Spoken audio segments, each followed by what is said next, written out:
Hi అండి. Stitching చేసేటప్పుడు మనం ఫ్రంట్ పార్ట్లు ఇలా ఒకదానికొకటి ఎదురు వచ్చేలాగా చూసుకోవాలి. మెయిన్ క్లాత్ ఏంటంటే ఒకేసారి తిరగల మరగల అనేది అర్థం కాదు. అర్థం కాక మనం రెండు ఒకే వైపు వచ్చేలాగా వేస్తామనుకోండి, విప్పి మళ్ళీ కుట్టడం చేయడం అంత డబల్ పని అవుతుంది అనమాట. ఇప్పుడు ఇదంటే ఈజీగా తెలిసిపోతుంది తిరగలేటు మరగలేటు అని, అందుకని ఈజీగా అర్థమైద్ది. కానీ కొన్ని క్లాత్లు ఏంటంటే అర్థం కావన్నమాట. నా స్టిచ్చింగ్ అనేది చేసేటప్పుడు కొన్ని ఇలాంటి జాగ్రత్తలు తీసుకోవడం వల్ల స్టిచ్చింగ్ ఈజీగా అయిపోద్ది అనమాట. కాస్త స్పీడ్గా తొందరగా అయిపోద్ది. ఓకేనా? ఇలా మొత్తం ఇలా చుట్టూ కుట్టేసుకోండి. కుట్టేసుకున్న తర్వాత ఇప్పుడు కుట్టేటప్పుడే అంటే స్టిచ్చింగ్ చేసేటప్పుడే మనం కొన్ని కొలతలు కరెక్ట్గా వచ్చినాయా లేవా అని చూసుకుంటూ కుట్టుకోవాలండి. ఎందుకంటే డాట్లు వేసేటప్పుడు నేను చెప్పేది ఏంటంటే మెయిన్ డాట్లు వేసేటప్పుడు ఇప్పుడు ఇక్కడైతే రెండింటిని అయితే కుట్టేసిన. ఇప్పుడు చూడండి, మనం కుట్టు కోసం ఎంత వదిలినామో అంతే మనం కుట్టు వేయాలి. అప్పుడు మీకు ఒక మెజర్మెంట్స్ అనేవి తేడా రాకుండా వస్తాయి అన్నమాట. ఓకేనా? ఇప్పుడు రెండోది కూడా నేను కుట్టు వేస్తున్నా. చూడండి, ఇలా కుట్టు వేసుకోవడం వల్ల మనకి ఎంత ఖర్చు అయితే వదులుతామో అక్కడ కుట్టు వేసినాం అనుకోండి, మీరు రెండోసారి వేసే కుట్టు కూడా అక్కడే వేయడం వల్ల మనకి స్టిచ్చింగ్ అయిపోయిన తర్వాత, బ్లౌజ్ మొత్తం స్టిచ్చింగ్ అయిపోయిన తర్వాత అసలు చాలా నీట్గా ఉంటుంది అన్నమాట బ్లౌజ్ అనేది. ఓకేనా? ఇలా వేసుకున్న తర్వాత చుట్టూ కటింగ్ చేసేసుకోండి.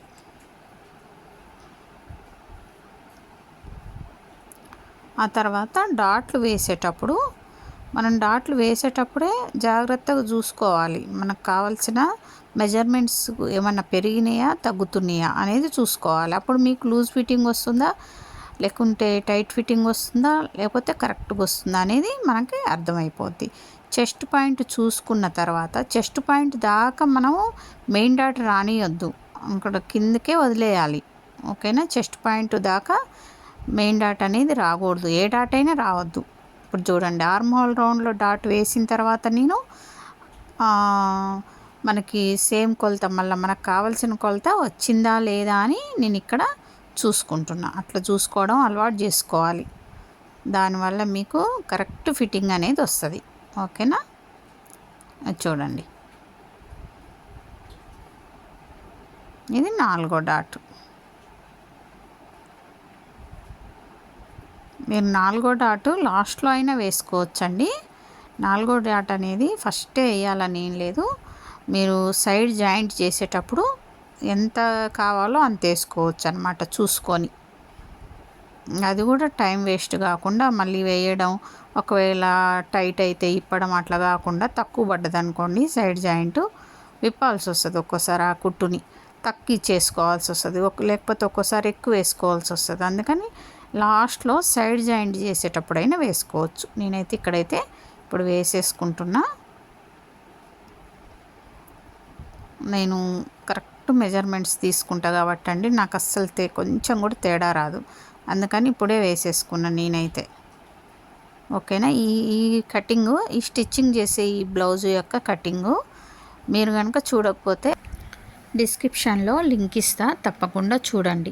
మీరు కటింగ్ చూసిన తర్వాత స్టిచ్చింగ్ చూసారనుకోండి, మీకైతే ఈజీగా అర్థమైపోద్ది కటింగ్ అనేది. కటింగ్ ఎలా చేసినాం, స్టిచ్చింగ్ ఎలా చేస్తున్నాం అనేది. ఇది న్యూ మెథడ్ కటింగ్ అండి. మీరు చాలామంది చూసిందే. చూడని వాళ్ళు ఎవరైనా ఉంటే చూడండి తప్పకుండా. ఓకేనా? న్యూ మెథడ్ కటింగ్ ఫిట్టింగ్ ఎలా వస్తుందో నా వీడియోస్ చూసే వాళ్ళకైతే తెలుసు. పర్ఫెక్ట్ ఫిట్టింగ్ వస్తుందన్నమాట. ఇంకా ఎలాంటి వాళ్ళకైనా బ్లౌజ్ బాగా కుదురుద్ది.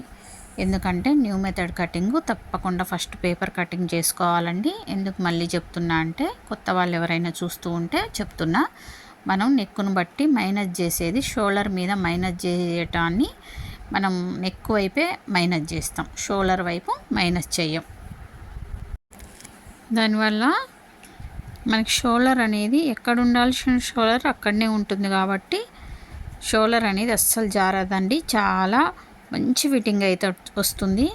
ఎంత డీప్ నెక్ అయినా సరే మీరైతే ఆ కటింగ్ న్యూ మెథడ్ కటింగ్ ఒక్కసారి కటింగ్ చేసి చూడండి, అసలు ఎంత పర్ఫెక్ట్ ఫిట్టింగ్ వస్తుందో మీకే అర్థమైద్ది. ఇక్కడ షేప్ పట్టి నేను ఒకటే తీసుకున్నాను అనమాట అంతకుముందు. ఇప్పుడు మళ్ళీ ఇంకోటి తీసుకుంటున్నాండి. బెనారస్ క్లాత్ అని ఒకటే తీసుకొని ఉంటా, కానీ ఇంకోటి తీసుకున్నా మళ్ళీ. ఇప్పుడు మీరు ఒకవేళ ఒక మందంగా అయిపోతుంది బెనారస్ క్లాత్ అంటే, మెయిన్ క్లాత్ మందంగా ఉందనుకోండి, రెండిటితో అయినా వేసుకోవచ్చు. లేదంటే లైనింగ్ క్లాతులు 4 తీసుకోవాలి, మెయిన్ క్లాతులు 2 తీసుకుంటే సరిపోద్ది. ఇక్కడ నేను చూడండి ఇలా యారో మార్క్ పెట్టుకుంటే మీకు జాయింట్ చేసేటప్పుడు తేడాలు రావు. లేకపోతే ఇప్పుడు 4 క్లాతులు కదా, కొంచెం జాయింట్ చేసేటప్పుడు అర్థం కాదనమాట. ఇప్పుడు చూడండి దీని క్లాత్ ఇది, దీని క్లాత్ ఇది అని నేను అలా యారో మార్క్ వేసుకొని పెట్టేసుకుంటా. తర్వాత కుట్టుకోండి, మీకు కరెక్ట్గా వస్తుంది అనమాట, తప్పు పోకుండా వస్తుంది. దానివల్ల అట్లా వేసి పెట్టుకోవాలి. కుట్టుకున్న తర్వాత చూడండి మళ్ళీ ఇది ఎటు కుట్టాలనేది చూసుకొని కుట్టుకోవాలి. లేకపోతే ఒక్కోసారి ఏమవుతాయి అంటే 2 ఒకే వైపు వస్తాయి. అట్లా రాకుండా అట్లా యారో మార్క్ వేసుకుంటే మీకు కరెక్ట్గా వస్తాయి. ఓకేనా. షేప్ పట్టీలు కూడా ఇట్లా 2 ఎదురెదురు వచ్చేలాగా చూసుకోవాలి, అప్పుడు మీకు కరెక్ట్గా వస్తాయి. చూసుకున్న తర్వాత స్టిచ్చింగ్ చేసుకోండి. ఇలా చుట్టూ కుట్టుకున్న తర్వాత నేను ఇక్కడ కింద కూర పార్ట్ ఉంటుంది కదా, అది కటింగ్ చేసేస్తున్నాండి. ఎందుకంటే ఇంకా ఇప్పుడు క్లాత్ అనేది కొంచెం థిక్గా ఉంది కదా, మందంగా ఉంది, ఇంకా మందం అయిపోద్దని చెప్పి తీసేస్తున్నా. ఇలా కటింగ్ చేసి తీసేస్తున్నా. అప్పుడు మనకి మరీ మందంగా కాకుండా బ్లౌజ్ అనేది నీట్గా ఉంటుంది కాస్త.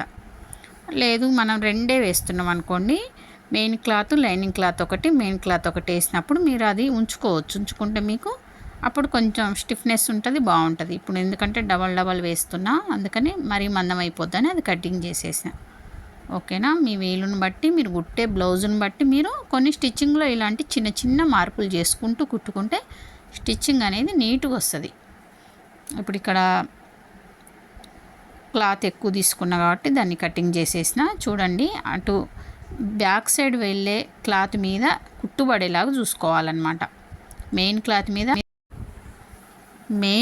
మీద ఎప్పుడు కుట్టుబడకూడదు. ఓకేనా. ఇప్పుడు దీన్ని ఫ్రంట్ పార్ట్ తీసుకొని దీని యొక్క షేప్ పార్ట్ ఏది, దాని యొక్క షేప్ బెల్ట్ ఏది అనేది మనం ఒకసారి ఇలా చూసుకోవాలి. చూడండి ఇలా కుట్టుకోవాలి ఫస్ట్. తర్వాత ఇక్కడ నేను లోడింగ్ పద్ధతిలో కుడుతుందండి. ఫ్రంట్ పార్ట్ అనేది మొత్తం అలా లోపలికి మడతపెట్టి ఆ క్లాత్ అనేది అందులో పడకుండా జాగ్రత్తగా కుట్టుకోవాలన్నమాట. ఆ తర్వాత ఇట్లా ఫ్రంట్ పార్ట్ని మళ్ళీ బయటికి లాగితే ఇలా వస్తుంది. మీకు బ్యాక్ సైడ్ చూస్తే నీట్గా ఉంటుంది. ఓకేనా. కుట్లు అనేవి లోపలికి, ఇక్కడ ఫ్రంట్ పార్ట్లో కొంచెం బయటకు వచ్చింది కదా, ఆ కొంచాన్ని నేను కటింగ్ చేసేసుకుంటున్నా. ఇది కుట్టిన తర్వాతనే చేసుకోవాలి. సేమ్ ఇలాగే ఇంకోటి కూడా కుట్టుకోండి.